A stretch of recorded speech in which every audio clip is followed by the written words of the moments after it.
America, when you go to the polls tomorrow, there's some things that I think you need to think about while you're on your way. I think you need to think about the fact that Mr.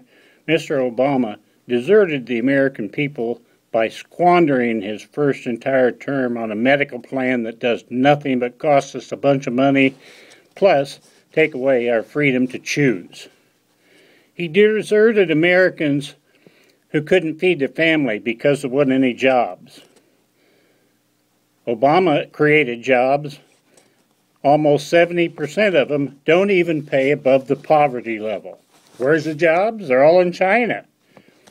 Every month, America sends $30 billion of American money to communist China.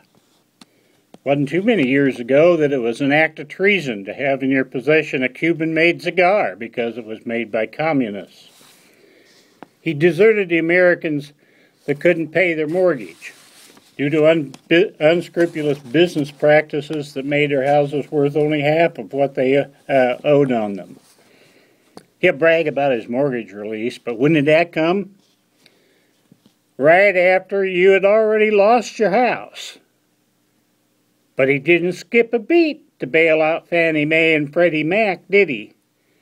The same ones that created the market and took your house away from you. The government's trying to make us poor. They want us poor. Poor are easy to control. Have no power to fight back. Here's some of his successes. He allowed gas prices to get up to $4 or $5 a gallon.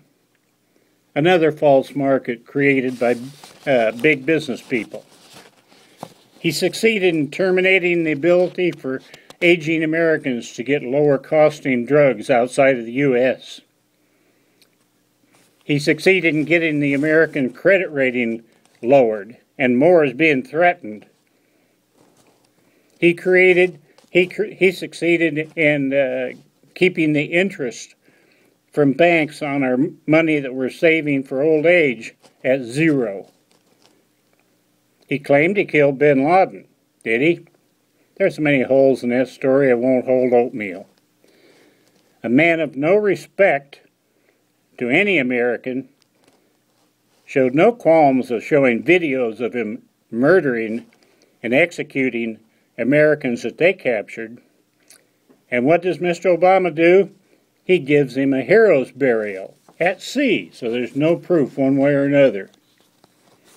He succeeded in finally proving that the government has control over our Supreme Court.